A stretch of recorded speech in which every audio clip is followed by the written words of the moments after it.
Bom dia, Sabrina, Rafaela, Michele, Henrique. né? Faz um tempinho já, desde a última vez que eu gravei o último vídeo, né? Acho que foi o terceiro capítulo de 2 Tessalonicenses. Acabei que eu fui conversar com a Michele e ela me pediu para eu começar a gravar a segunda carta de Timóteo. Depois que eu gravasse a segunda carta, eu vou começar a gravar sobre a primeira carta de Tessalonicenses e depois a primeira carta a Timóteo. Já que foi justamente nessas. Já que a primeira carta de Tessalonicenses e a primeira carta de Timóteo vocês já participaram das últimas reuniões e viram, mas vocês não conseguiram ver agora de 2 Timóteo. Por isso que a Michelle escolheu essa carta para mim começar a comentar. Lembrando de novo, eu uso a versão João Ferreira de Almeida revista e atualizada.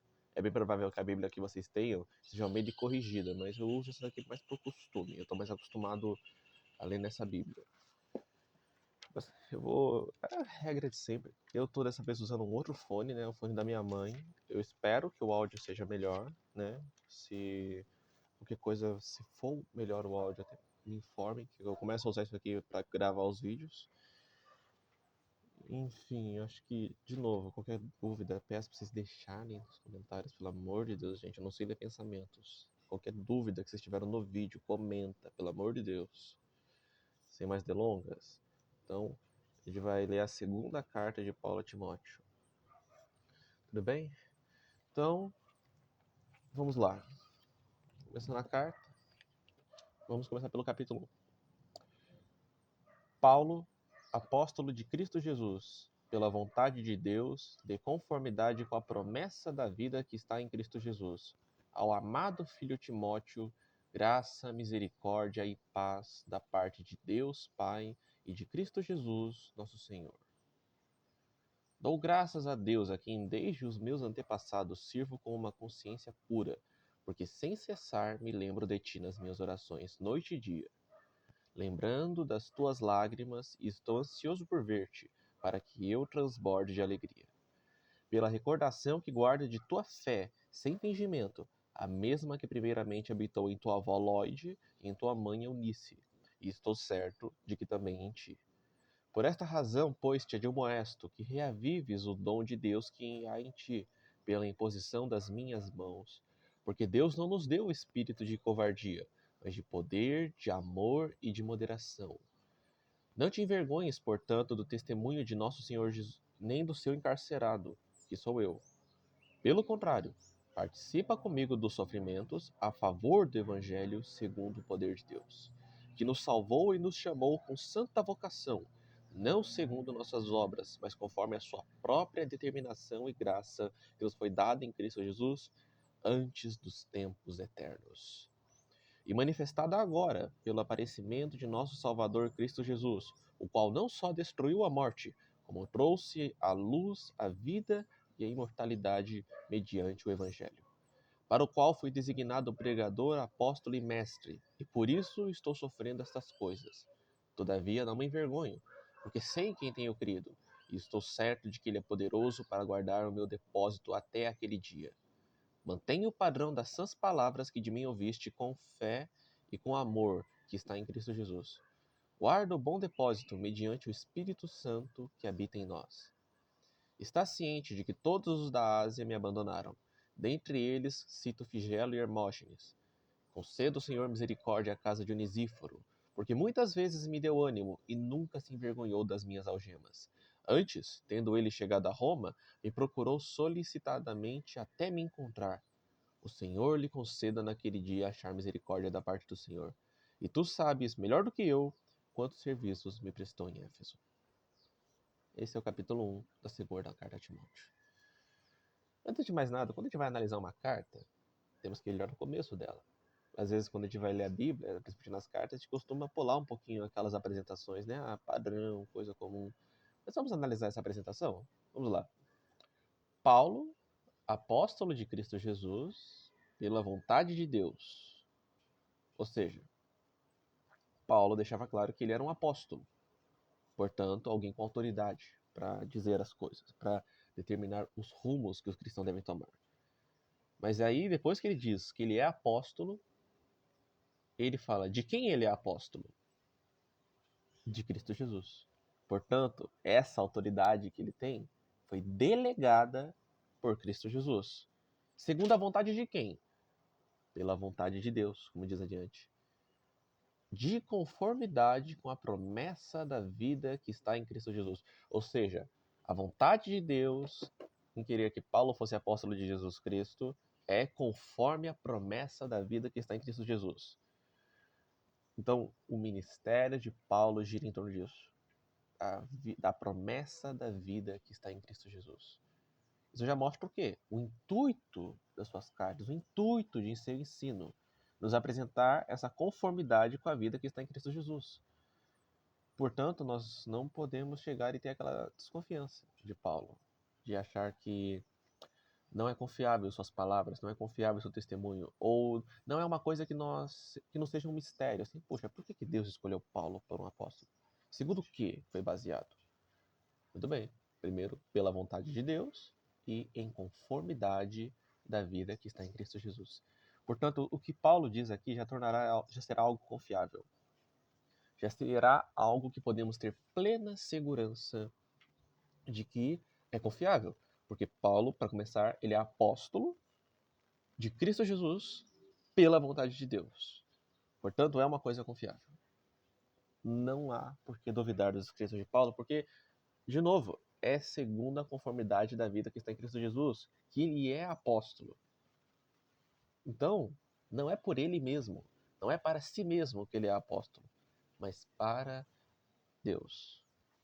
É sempre bom lembrarmos essas coisas para que de modo algum duvidemos do quão importante é nós reconhecermos a autoridade dos apóstolos e nós jamais a questionarmos. É importante lembrarmos disso. Então, vamos lá. Versículo 2. Ao amado filho Timóteo, graça, misericórdia e paz da parte de Deus Pai e de Cristo Jesus, nosso Senhor.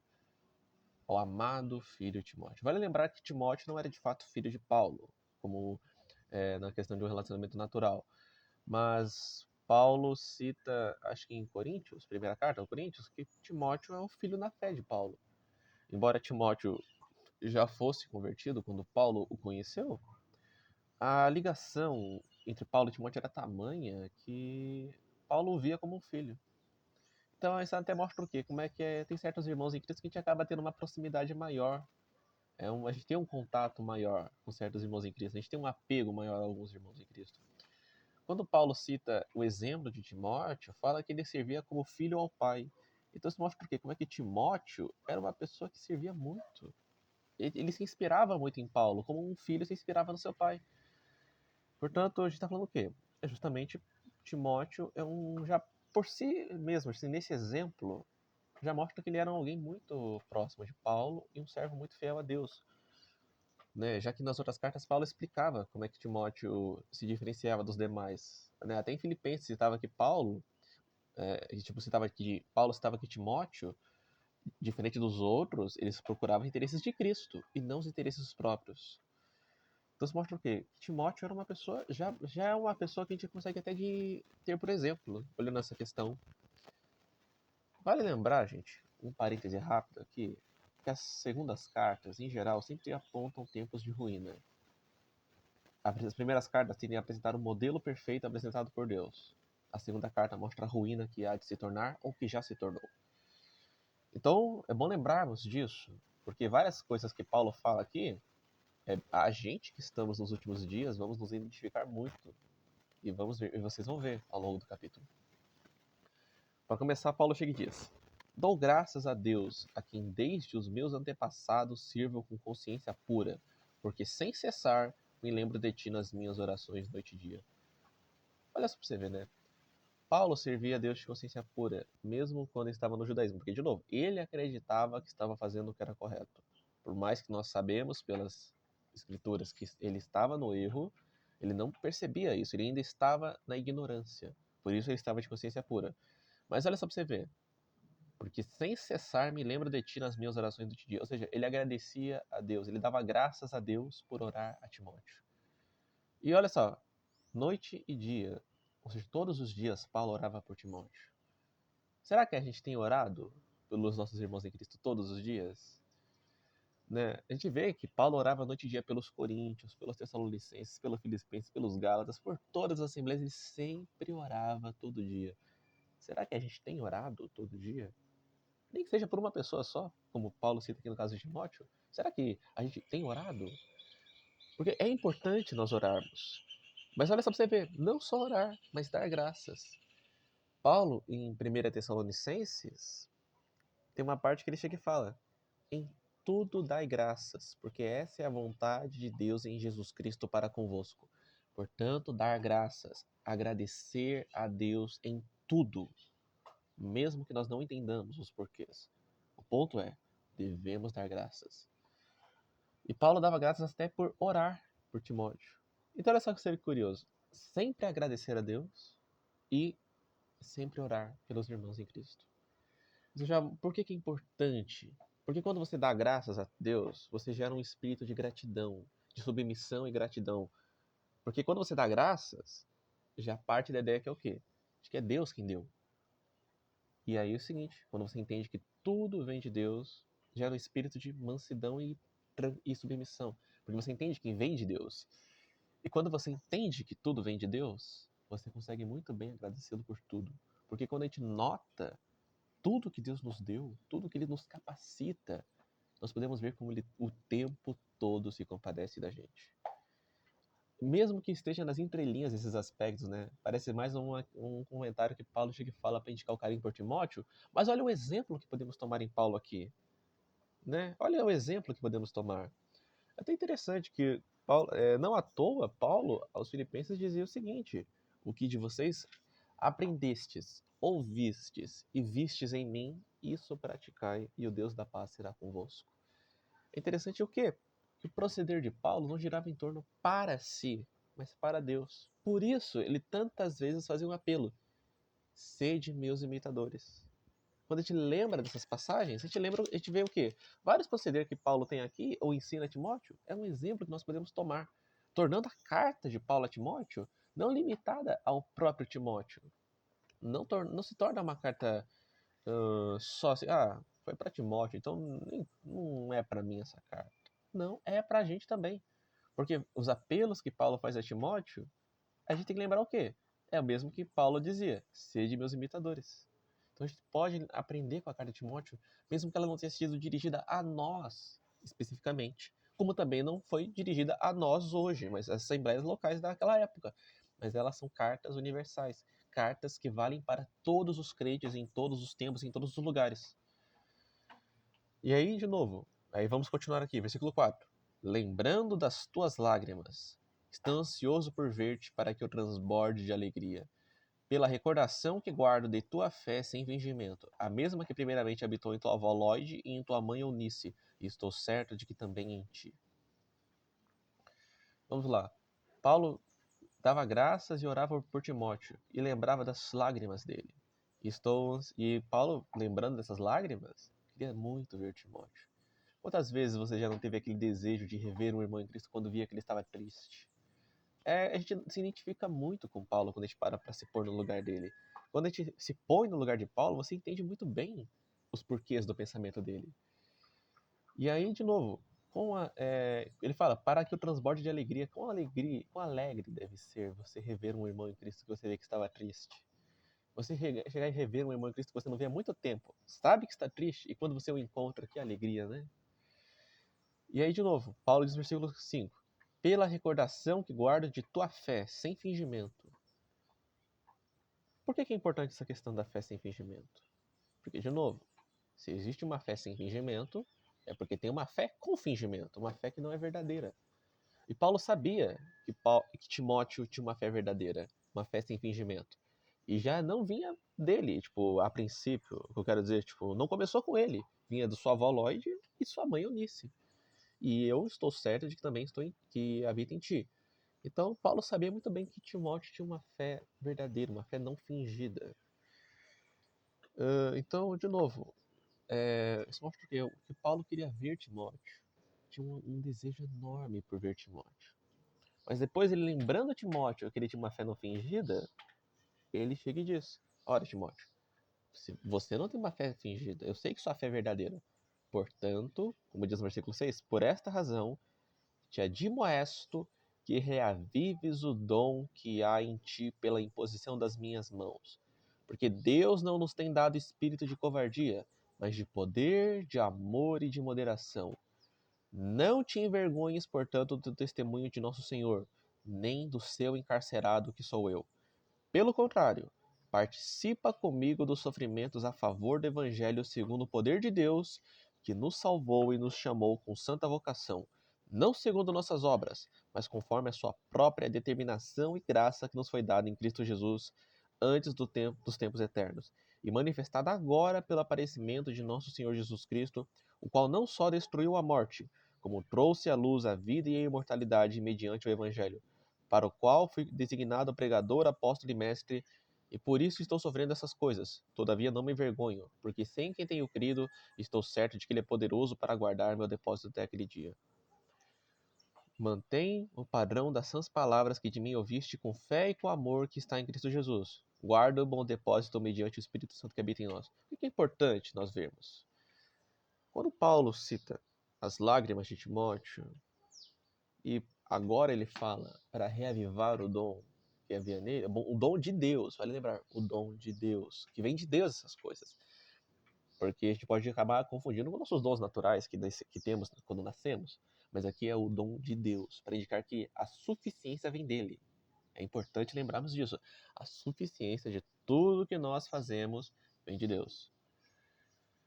Lembrando nós disso, agora podemos ter o seguinte: quando Paulo fala reavives o dom de Deus que há em ti, Paulo, quando cita as lágrimas de Timóteo, é bem provável que ele estava bem desanimado, bem triste. Quando ele chega e fala depois, porque Deus não nos tem dado espírito de covardia, mas de poder, de amor e de moderação. De poder, portanto, sermos capazes de fazer as coisas. De amor, que Paulo, em 1 Coríntios capítulo 13, já discorria muito bem a perfeição do amor. E Paulo também, em Colossenses, viria a dizer que o amor é o vínculo da perfeição. O amor é o vínculo da perfeição. Mas vale lembrar, a palavra do grego usada para amor cristão é ágape, que significa um indico de um amor perfeito, um amor divino. Devemos sempre lembrar essa questão, de que é um amor divino e não um amor humano. Continuando, e de moderação. Por que é importante? Porque se você tem amor e tem poder, mas não tem moderação, você é uma pessoa que fica indo para um lado e para o outro. Você tem picos e picos. Você é uma pessoa que não se controla. Você é incontrolável. E, poxa, se a gente fosse pegar um exemplo das coisas humanas, poxa vida, um animal, um boi, quando ele vai puxar uma carga, o cavalo, quando ele vai levar uma pessoa, é útil ele levar. Mas se ele não tiver controle, ele não agrega nada.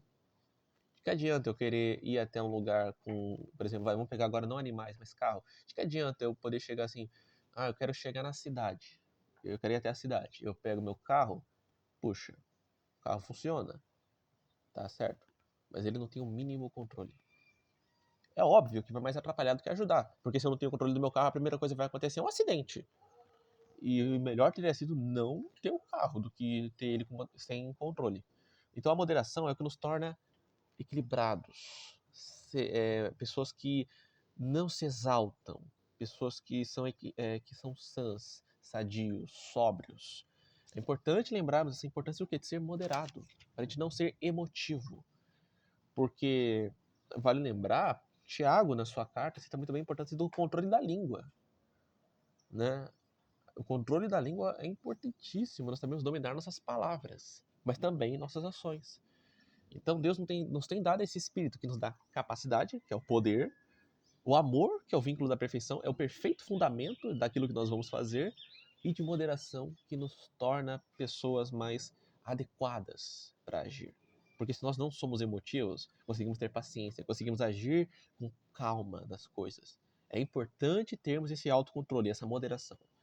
E aí, de novo, quando Paulo lembra de que Deus nos deu esse espírito, ele fala: portanto, não te envergonhes do testemunho de nosso Senhor, nem do seu encarcerado, que sou eu. Ou seja, Timóteo estava ficando triste, estava desanimado. em querer continuar ah, pregando a Cristo. Ele estava desanimado. Muito provavelmente por causa da prisão de Paulo. Porque ele fala aqui, nem do seu encarcerado, que sou eu. Então Timóteo estava bem triste. Porque o fato de Paulo ter dito, portanto, isso significa que era justamente o caso. Timóteo estava triste por causa das enormes prisões que estavam acontecendo aos cristãos e principalmente ao Paulo. Ele estava muito triste. Então Paulo fala assim, Timóteo, Deus não nos deu espírito de covardia. Então não se envergonhe das minhas algemas nem do testemunho de Cristo. Não se envergonhe. Pelo contrário, ele continua. Participa comigo dos sofrimentos a favor do evangelho segundo o poder de Deus. Ora, o mundo Paulo fala assim, ó, participa comigo dos sofrimentos a favor do evangelho. Portanto, é um sinônimo. É um sinônimo. Se você vai querer lutar pelo evangelho, você vai sofrer. Você vai ter perseguição. É inevitável. Porque vale lembrar, o mundo nos odeia, porque nós somos de Cristo Jesus. Jesus mesmo dizia nesse mundo, né? Se o mundo vos odeia, sabei que primeiro odiou a mim. Porque vocês não são do mundo, como eu do mundo não sou. Então, se Jesus Cristo já dizia que o mundo nos odeia, é óbvio se nós formos anunciar o evangelho, que é literalmente o poder de Deus para a salvação de todo aquele que crê, como diz Paulo em Romanos, é óbvio que o mundo vai odiar a gente, porque estamos literalmente anunciando um evangelho que prega o quê? Que o mundo está em pecado, que o mundo precisa de salvação, mas o mundo não quer essa salvação. O mundo não admite que está em pecado. Por isso o mundo nos odeia. Então, de novo, é natural essas perseguições. E aí, o que Paulo fala? Participa comigo nisso aí? Segundo o poder de Deus. De novo, esse poder não parte de nós. Nossa capacidade de suportar esses sofrimentos não vem de nós. Vem de Deus. Paulo, em 2 Coríntios, cita os sofrimentos que ele teve na Ásia. Ele disse o quê? Porquanto foi acima de nossas forças, a ponto de nós mesmos acabarmos desesperando da própria vida. Todavia, nós já temos sentenciado em nós mesmos a sentença de morte, para que nós não confiemos em nós mesmos, mas no Deus que ressuscita os mortos. Ou seja, Paulo, por experiência, já sabe que é de Deus que vem toda a força, é de Deus que vem nossa suficiência. Por isso que hoje ele consegue dizer com toda tranquilidade que nós devemos suportar essas coisas segundo o poder de Deus. Nós devemos sempre lembrar disso quando a gente pensa, não vou aguentar, não vou conseguir, não é muito sofrimento para aguentar. Você de fato não vai aguentar mesmo. Você, eu e ninguém vai aguentar. Porque, de novo, o poder vem de Deus. É Deus quem nos capacita. Mas se nós acabarmos achando que vem por nossa própria força, não vai ter espaço para Deus nos dar força, porque na teoria a gente já pensa que temos tudo o que precisamos. Por isso que Paulo dizia em 2 Coríntios de novo, porque quando estou fraco, é que então sou forte. Porque quando ele está fraco, é que ele reconhece que o poder só pode vir de Deus. E é por isso que, de fato, ele está forte. Lembrando nós disso, ele lembra o quê? Segundo o poder de Deus, que nos salvou e nos chamou com santa vocação. Ou seja, fomos chamados. Vocação é chamado. Não segundo as nossas obras, portanto não tivemos mérito algum, mas conforme a sua própria determinação e graça. Ou seja, foi segundo o que ele quis. E graça, para deixar claro, não merecíamos, foi graça. Deus quis por misericórdia, que nos foi dada em Cristo Jesus. Portanto, tudo isso foi por meio de Jesus Cristo. Antes dos tempos eternos, ou seja, já estava nos planos de Deus há muito tempo, antes que houvesse mundo. Porque fala antes dos tempos eternos, quer dizer que não tinha tempo, não havia tempo. Então, antes de todas as coisas, já estava nos planos de Deus nos fazer alcançar essa graça. Isso mostra o quê? Que nós não somos uma coisa de última hora. Já estava nos planos de Deus essa misericórdia para conosco. A gente pode, é por isso que a gente consegue chegar a ter tanta alegria em Deus, tanta paz. Olha como Deus nos amou. Ele incluiu nós, nos seus planos eternos. Então, olha só para você ver. Olha que Deus maravilhoso é esse que a gente pode depositar nossas confianças. Olha esse Deus que nós podemos ter segurança no seu poder. é justamente o Deus que colocou nós nos seus planos eternos. Antes que houvesse mundo, ele já estava nós já estávamos nos seus planos. Então, olha que segurança nós podemos ter. Olha que paz. É esse Deus que nós podemos ter poder. É nesse Deus que podemos tirar a nossa força. E é confiável, porque, de novo, isso que ele nos fez foi segundo a sua vocação, determinação e misericórdia. Ou melhor, graça. Portanto, não tínhamos mérito algum. É importante lembrarmos disso. Não parte de nós essa misericórdia. Deus quis se compadecer da gente. Então, não pense assim, não, eu tenho que ser bonzinho para Deus me capacitar. Você tem que depositar sua confiança em Deus para Ele te capacitar. Deposita sua confiança em Deus. Busque agradar a Ele. Sim, sim, devemos sim buscar agradar a Deus. Mas toda a nossa capacidade e suficiência vem dele e não de nós. E essa verdade que estava nos planos eternos de Deus é manifesta agora pelo aparecimento de nosso Salvador Cristo Jesus, o qual não só destruiu a morte, como trouxe à luz a vida e a imortalidade mediante o Evangelho.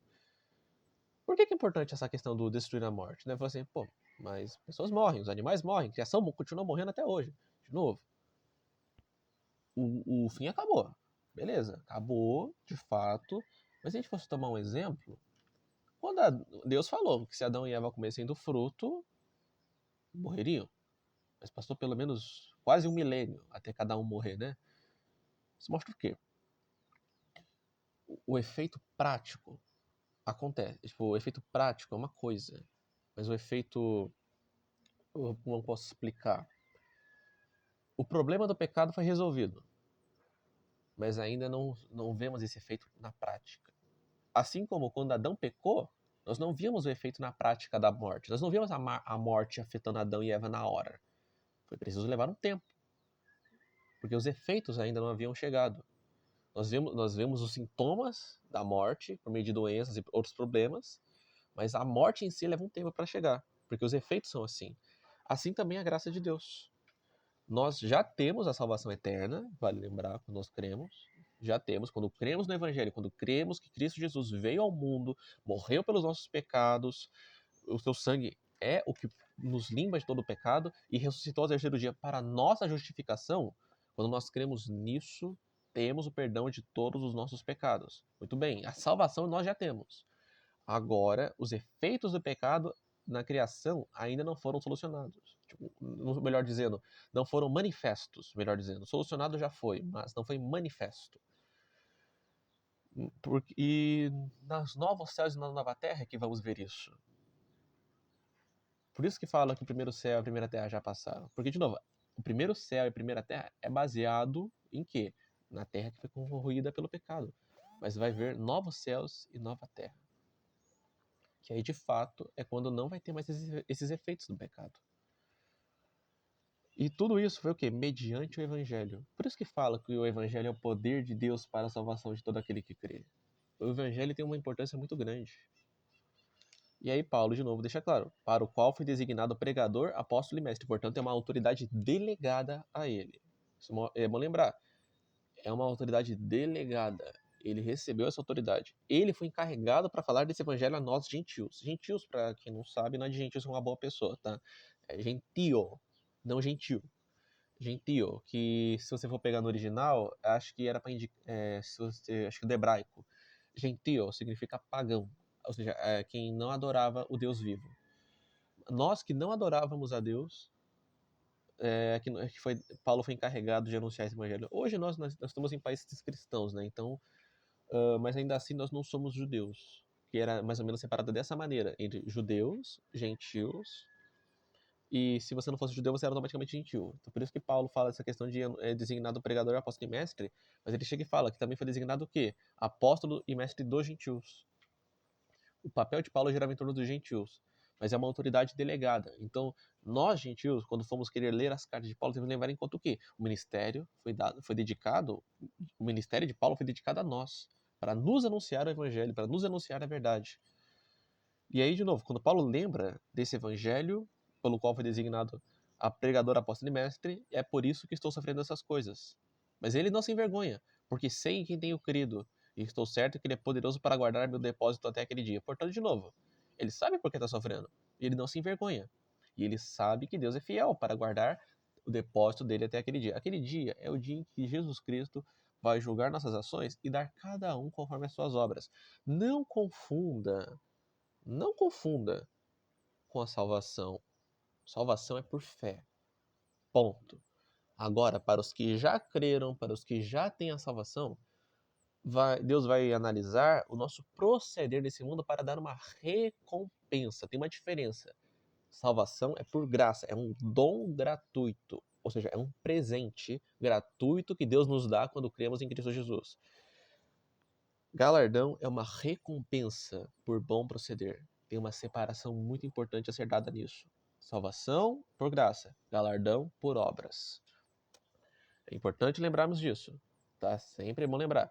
E Paulo sabia muito bem o quê? Que Cristo Jesus ia guardar esse depósito dele. Ou seja, o justo da recompensa pelo seu trabalho nesse mundo, ele sabia muito bem que Deus era fiel para guardar. Ele sabe quem tem crido. Deus é fiel. Vale lembrar, em Hebreus falava que Deus não pode mentir. E o próprio Jesus Cristo dizia várias vezes, comigo está o galardão, até ele diz em Apocalipse, né? E aí diz no versículo 13, mantenha as sãs palavras que de mim ouviste com fé e com amor que está em Cristo Jesus. Vamos lá, mantenha o padrão das sãs palavras que de mim ouviste e com fé e com amor que está em Cristo Jesus. De novo, o fundamento, a fé e o amor tem que estar em Cristo Jesus, não era em Paulo. Paulo, de fato, falou, mas lembre-se, tudo que Paulo dizia era que o próprio Espírito Santo ensinava e dizia para ele falar. É importante nós lembrarmos disso para indicar o quê? Não é uma carta humana qualquer, é literalmente a palavra de Deus inspirada. Portanto, é confiável. Então, devemos o quê? Mantenha o padrão das sãs palavras que de mim ouviste, com fé e com amor que está em Cristo Jesus. Guarda o bom depósito mediante o Espírito Santo que habita em nós. O que é importante essa questão? Guarda o bom depósito. Mostra o quê? Não era só Paulo que ia receber galardão, o Timóteo também. Mediante o Espírito Santo que habita em nós. O Espírito Santo, ele mantém esse bom depósito. Ele que garante essa questão. Ele que nos capacita. E ao mesmo tempo, ele que garante que o nosso galardão vai ser devidamente distribuído. Porque, de novo, o Espírito Santo habitando em nós, ele gera um efeito enorme no nosso proceder. O Espírito Santo, ele nos afeta. Quando ele se entristece, nós também nos entristecemos. Quando nos alegramos, ele também se alegra e vice-versa. E é bom lembrarmos essa importância do Espírito Santo para a gente não acabar sendo negligente em relação a ele. Tem uma diferença. A gente pode dizer, o Espírito Santo está em mim assim, mas não muda muita coisa, né? Muda.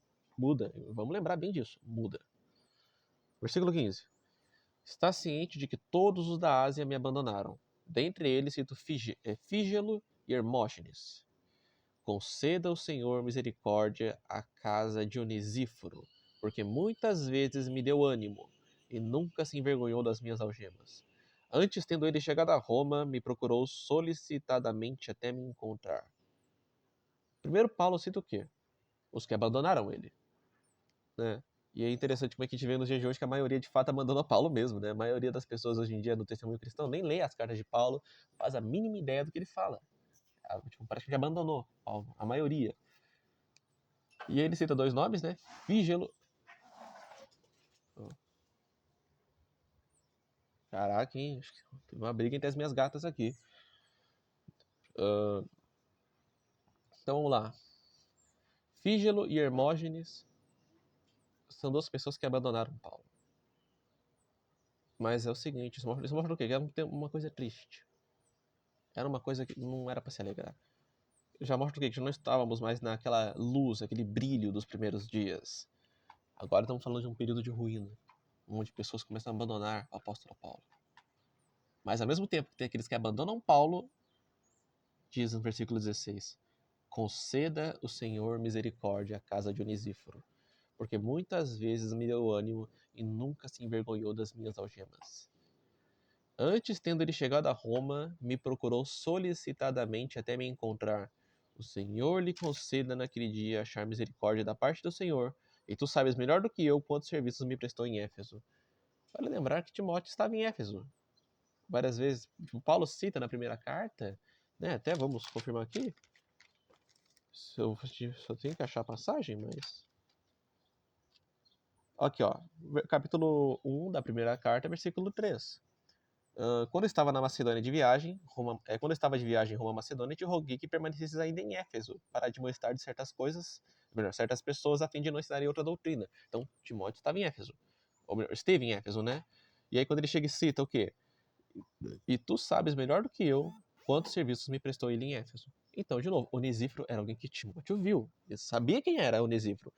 Não era, por exemplo, o Timóteo, então, tem aquele irmão lá, tipo, vamos supor, se Timóteo está em Éfeso, aquele irmão lá que está ali em Jerusalém, ou está lá na Itália, ou foi lá para Tarso, ele está dando um bom exemplo de testemunho. Tá bom, só tem uns bons quilômetros de distância entre eles, né? Só tem uma pessoa, provavelmente, que o Timóteo pode ir, nunca tem visto na vida, não sabe nem se vai encontrar, etc. E vai que Paulo, assim, Timóteo não tem um contato muito bem com essa pessoa. Não, Paulo cita alguém que Timóteo viu, conhecia muito bem, Onesíforo, que até ele fala, e o que tem, e o serviço que me prestou em Éfeso, você sabe melhor do que eu. Portanto, o quê? Era alguém que Timóteo viu o tempo todo, assim, quando eu falo de Onesíforo, Timóteo sabia quem era, assim, ó, sei, Onesíforo, conheço, sei bem quem é, a gente participou muito bem do ministério em Éfeso. E olha só pra você ver, quando Paulo chega e fala pra Timóteo, não te envergonhes do testemunho do Senhor Jesus Cristo, nem do seu encarcerado que sou eu, olha só pra você ver, eu queria falar de Onesíforo, porque muitas vezes me deu ânimo e nunca se envergonhou das minhas algemas. Então olha só um testemunho que Timóteo podia ter, um exemplo, né? Porque Timóteo podia estar, tipo, triste assim, puxa vida, olha essa ruína que eu tô vendo, olha que triste tudo isso aí. Mas não, o Timóteo não estava sozinho, ele tinha alguém perto dele, Onesíforo, não era alguém longe, que você podia dizer, mas perto, que ele podia muito bem tomar de exemplo para o quê? Que alguém que não se envergonhou das algemas de Paulo, era um exemplo que Timóteo podia seguir. E olha só pra você ver, né? Às vezes a gente pode acabar se desanimando, né? Assim, puxa vida, só eu sigo a Deus, só eu permaneço fiel. Que triste. Cuidado. Deus sempre preserva um Onesíforo para nós, para que a gente possa também conseguir lutar juntos. Vale lembrar que Elias caiu nesse erro, o profeta Elias. Ele até dizia assim, né, tipo, teve uma vez que ele desanimou tanto no seu ministério que ele ficou numa caverna. E Deus chegou e falou assim, Elias, o que você faz nessa caverna? Elias fala, Senhor, mataram os teus profetas e perseguiram todos os seus santos. Só eu fiquei e procuram tirar minha vida. O que Deus falou? Separei em Israel 7.000 homens que não adoraram a Baal e não beijaram as estátuas dos Baalins. Ou seja, Elias não sabia disso, mas Deus estava o tempo todo preservando. Então, mesmo que pareça que não tem ninguém além de nós que estemos dedicados a Deus, sempre tem. Deus preserva isso. Devemos sempre lembrar disso. Deus preserva essas pessoas.